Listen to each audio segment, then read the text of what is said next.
வீராசாமி செட்டியார் பொறியியல் மற்றும் பாலிடெக்னிக் கல்லூரியில் போதைப்பொருள் விழிப்புணர்வு நிகழ்ச்சி. புளியங்குடி, ஜூலை 20. புளியங்குடி எஸ். வீராசாமி செட்டியார் பொறியியல் மற்றும் பாலிடெக்னிக் கல்லூரியில் போதைப்பொருள் விழிப்புணர்வு நிகழ்ச்சி மற்றும் உறுதிமொழி ஏற்பு விழா மிகச் சிறப்பாக நடைபெற்றது. இவ்விழா வீராசாமி செட்டியார் கல்வி குழுமங்களின் தலைவர் டாக்டர் வி. முருகையா மற்றும் செயல் இயக்குனர் விக்னேஷ் வீராசாமி ஆகியோரின் வழிகாட்டுதலின் கீழ் நடைபெற்றது. பொறியியல் கல்லூரி முதல்வர் டாக்டர் வி. மணிகண்டன் மற்றும் பாலிடெக்னிக் கல்லூரி முதல்வர் மு. இசக்கிமுத்து ஆகியோர் முன்னிலையில் விழா இனிதே தொடங்கியது. காவல்துறை அதிகாரிகளின் விழிப்புணர்வு உரை. நிகழ்ச்சியில் சிறப்பு விருந்தினராக பங்கேற்ற புளியங்குடி காவல்துறை ஆய்வாளர் கே.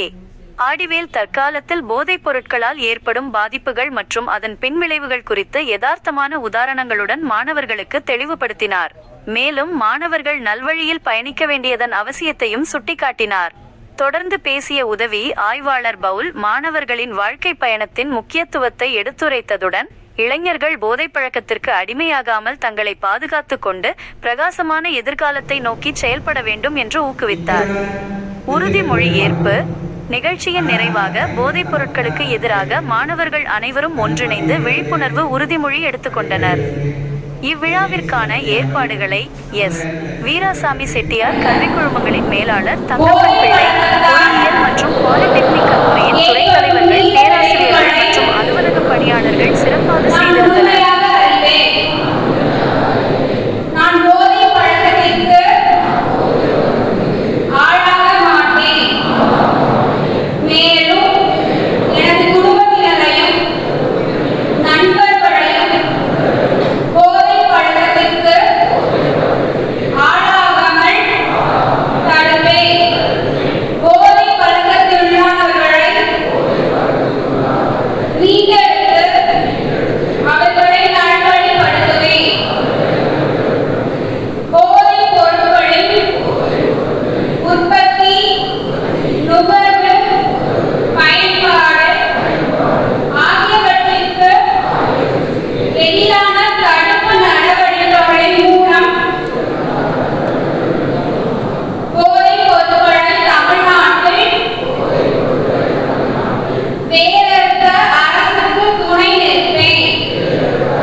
சமுதாயமே நல்ல சமுதாயமாக இருக்கும்.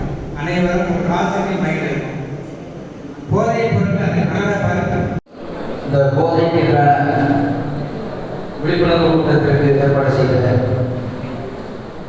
நம்முடைய பொறியியல் கல்லூரி மற்றும் தொழில்நுட்ப கல்லூரி முதல்வர்களுக்கும் அவர்களுக்கும் ஆசிரியர் பெருமக்களுக்கும் மற்றும் அடுத்த தலைமுறையான வருங்கால தூண்களான மாணவ செல்வங்களுக்கும் என்னுடன் வந்து உங்களுக்கு விழிப்புணர்வு ஏற்பட்டவர்களுக்கும் உதவி ஆய்வாளர் அவர்களுக்கும் உடைய காலை வணக்கம்.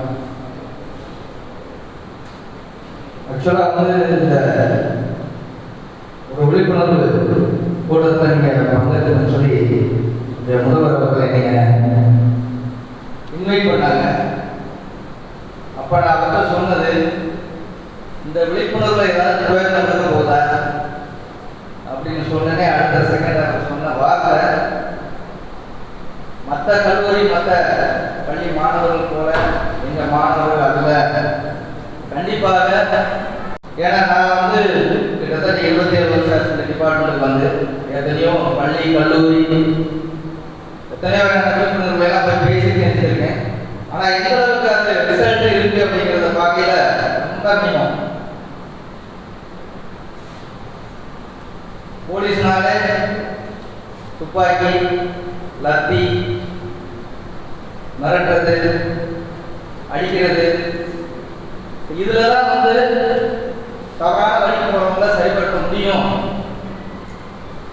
அப்படிங்கிறத தாண்டி மக்களிடையே, மாணவர்களிடையே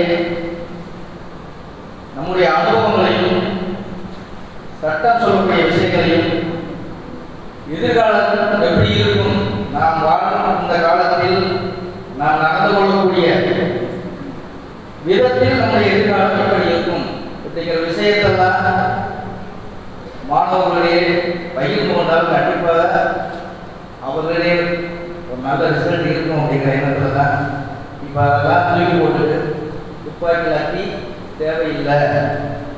இப்போ உள்ள காலகட்டத்தில் இப்போ உள்ள மக்களுக்கு மாணவர்களுக்கு புரியும்படி என்ன சொல்ல வேண்டுமோ அதை சொல்லி சரிபடுத்த வேண்டும் அப்படிங்கிற ஒரு காலகட்டம் வந்தாச்சு. முன்னாடியெல்லாம் வந்து நாங்களா ஒரு இன்ட்ரெஸ்ட் எடுத்து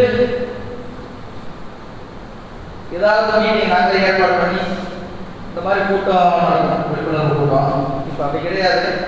கவர்மெண்டே நாம்ஸ் வச்சிருக்கு. கவர்மெண்டுடைய முக்கிய நோக்கமே மக்களிடையே அத்தனை விஷயங்களையும்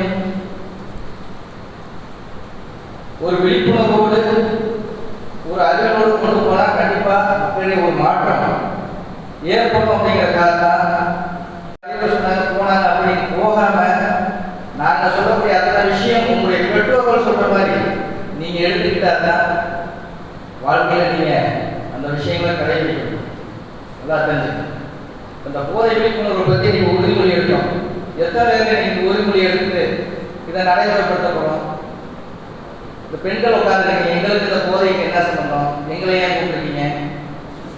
உங்களை கூப்பிட்டுருக்கிறது அர்த்தம் இருக்கா இல்லையா? யாராவது சொல்லுங்க.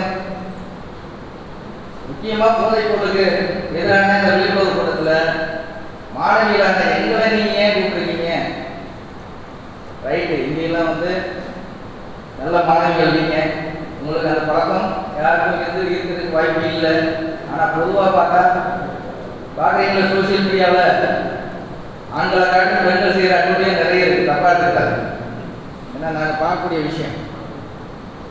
அதனால அந்த விழிப்புணர்வு பசங்களுக்கு மட்டும் கிடையாது, பெண்களுக்கும் சேர்த்து தான். நாட் ஒன்லி நீங்கள் அதை கடைபிடிக்கணும் மட்டும் கிடையாது, உங்கள் சொந்த பந்தத்தில் நீங்கள் நல்லவங்களா இருப்பீங்க. உங்களுக்கு அந்த போதை பழக்கத்தை பற்றி நிறைய கேள்விப்பட்டிருப்பீங்க. பழக்கத்தில் இல்லை, கேள்விப்பட்டிருப்பீங்க. அதனுடைய பின்விளைவு எப்படிங்கிறது தெரிஞ்சு வச்சுருப்பீங்க.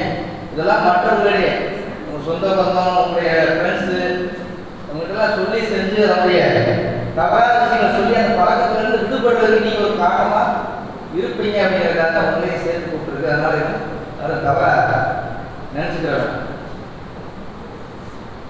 எதுக்காக எல்லாமே வந்து இந்த போதை பழக்கம், போதை பொருளை ஒழிக்கணும் அப்படிங்கிறத மட்டும் ரொம்ப முன்னுரிமை கொடுத்து இருக்கணும் அப்படின்னா அந்த போதை பொருளில் தான் எல்லா தவறும் நடக்கும். நீங்க எந்த தவறை எடுத்துக்கங்க, கடைசியில் போயிட்டு அது போதையில் இருக்கும். மேட்ரிமோனியல் பிரச்சனை என்ன தெரியும்? ஃபேமிலி ப்ராப்ளம் தான் கொஞ்சம் உங்களுக்கு தெரியாது. சரியா? மேரேஜ் ஆன பிறகு அதை தெரிஞ்சுக்கிடுவீங்க. முன்னாடியெல்லாம் பார்த்தீங்கன்னா லாண்டார்டு போலீஸ் ஸ்டேஷன் தான் சட்டம் ஒழுங்கு சம்மந்தப்பட்ட காவல் நிலையம். காவல் போலீஸ் ஸ்டேஷன் சொல்லி பழைய சிஎம் பெரிய ஜெயலலிதாமானால கொண்டு வந்தது. காரணம், இப்போ நீங்கள் போய் பார்த்தீங்கன்னா சட்ட ஒழுங்கு காவல் நிலையத்தில் இருக்கிற கூட்டத்தை தாண்டி அனைத்து மகளிர் காவல் நிலையத்தில் தான் கூட்டம் அதிகமாக இருக்கு. காரணம் குடும்ப பிரச்சனை. அதே மாதிரி நீங்கள் நீதிமன்றத்துக்கு போனாலும் குற்றவியல் நீதிமன்றம் ஒன்று இருக்கு. செஷன்ஸு, ஏடிஜே கோர்ட்டு, பிடிஜே கோர்ட்டு, நிறைய கிரிமினல் சம்பந்தப்பட்ட கோர்ட்டு இருந்தாலும் அதிக கூட்டம் எங்கே இருக்குன்னா ஃபேமிலி கோர்ட்டுன்னு சொல்லி டைவர்ஸ்னு ஒரு தனி நீதிமன்றம் இருக்கு. அந்த நீதிமன்றத்தில் தான் அதிகமாக கூட்டம் இருக்கு. இதெல்லாம் நீங்க பார்த்தீங்கன்னா 90% இந்த போதை பழக்கத்தால் குடும்பத்தில் ஏற்பட்ட பிரச்சனைகள். இந்த பழக்கம் எப்படி யாருக்குள்ள ஏற்படுது? உதாரணத்துக்கு எங்க அப்பாவே சொன்ன தப்பே இல்லை. எங்க அப்பா குடிப்பழக்கத்திற்கு ஆளானாங்க. ஒரு டைம்ல நான் கேட்கிறேன், இந்த பழக்கத்தை நீங்க எப்படி பழகிறீங்க அப்படின்னு சொல்லி. அப்பா வந்து பேங்க் மேனேஜர். அவங்க ஸ்டாஃப்லாம் வந்து ஒரு டூர் கேரளா போனப்ப அந்த குளிர்காலம் ஆகலி டைம் இந்த குளிர்காலத்தில் கூட வந்த ஃப்ரெண்ட்ஸ் எல்லாம் வந்து ஆல்ரெடி ட்ரிங்க்ஸ் பழக்கம் உள்ளவங்க ட்ரிங்க்ஸ் சாப்பிட்றாங்க. அப்பா சாப்பிடாம இருக்காரு. அந்த டைமில் பயங்கரமான குளிர். அப்போ அந்த ஃப்ரெண்ட்ஸ் எல்லாம் சொல்லியிருக்காங்க, ஏன் இவ்வளோ கஷ்டப்படுற குளிர்ல ஒரு பெட் அடிச்சு பாருங்க, குளிர்லாம் போயிடும். எப்படி ஆரம்பிக்கிறதுன்னு பாரு, அதை சாப்பிட்டீங்கன்னா உங்களுக்கு குளிர் இல்லாது நல்லா இருக்கும். அதில் சாப்பிட்டு ஆரம்பிச்சவர் தான் கடைசி வரைக்கும் கீழ் விடவே முடியல, உயிரதே இல்லை. எந்த ஒரு தவறான பழக்கமும் நமக்கு சந்தோஷத்தை கொடுக்கும், அதில் மாற்றமே கிடையாது. எந்த ஒரு தவறான பழக்கத்தை எடுத்தாலும் சந்தோஷத்தை கொடுக்கும். அந்த டைம்ல மகிழ்ச்சியாக இருக்கிறதுக்கான ஒரு சூழ்நிலையை உருவாக்கும். ஆனால் அந்த மகிழ்ச்சி உங்களுடைய எதிர்காலத்தில் மிகப்பெரிய ஒரு மோசமான ஒரு தாக்கத்தை உருவாக்க போகுதுன்றதை நினைச்சுக்கங்க. அது எந்த பழக்கமாக இருந்தாலும் சார், முதல்ல மனுஷனை பார்த்துட்டா ஒரு முழுமையான வாழ்க்கை வாழலாம். இப்போ உள்ள பசங்களுடைய நிறைய பேருடைய எண்ணங்கள் எப்படி தெரியுமா,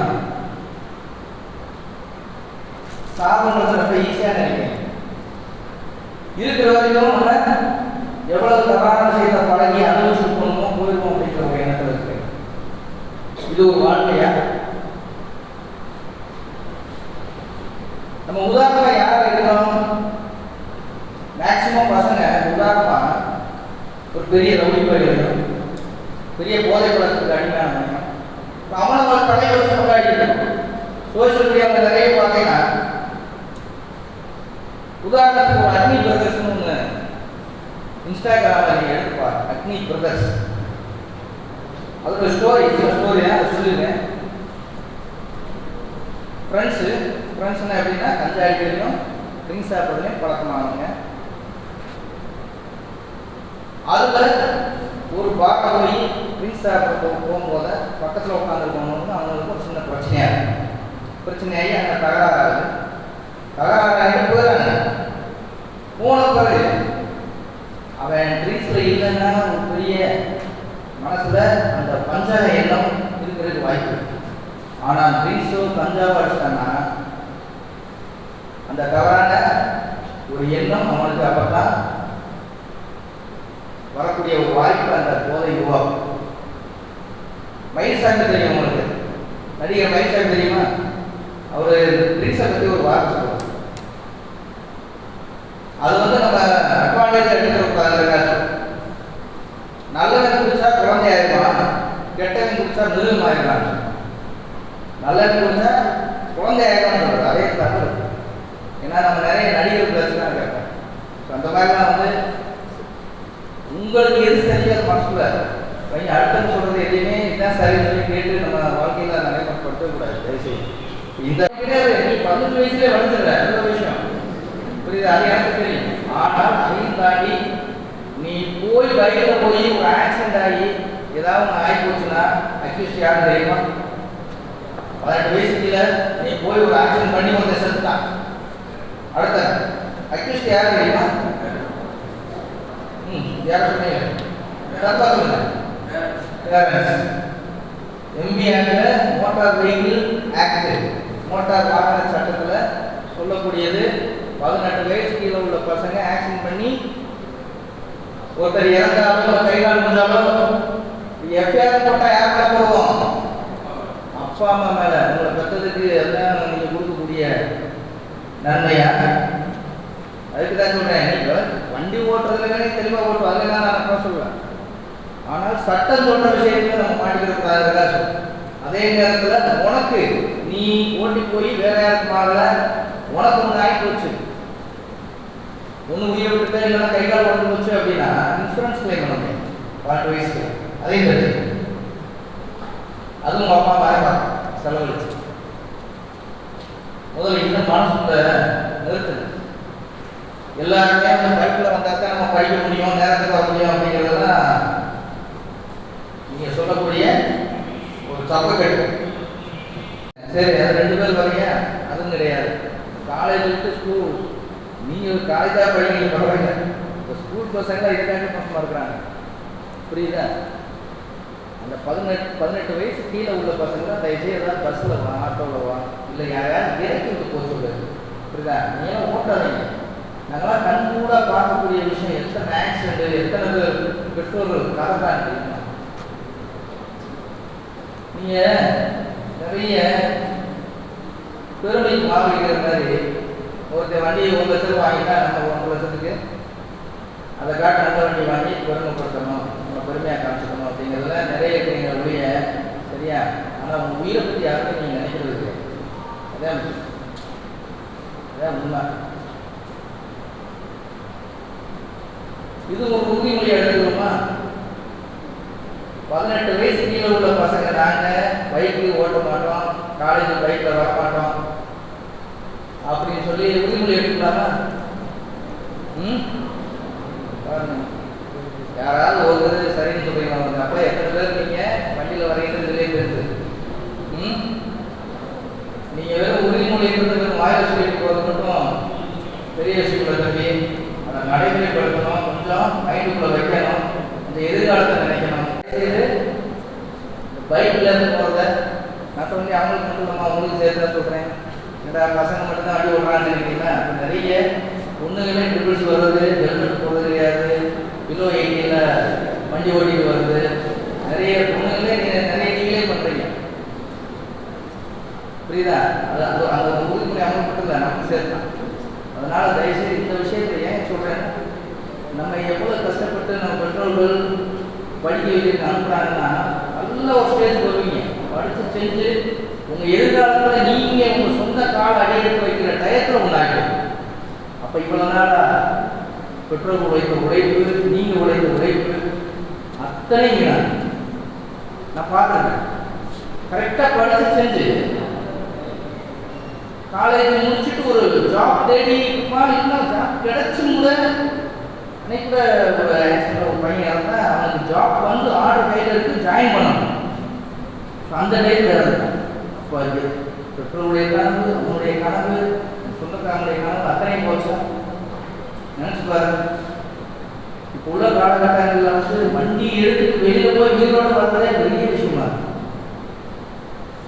எங்களுக்கே பயமா இருக்கு, போலீஸார் எங்களுக்கே பயமா இருக்கு வண்டி ஓட்டு. அந்த அளவுக்கு வந்து ஒரு அவேர்னஸ் வந்து இந்த மோட்டார் வெஹிக்கிள் வந்து இல்லை.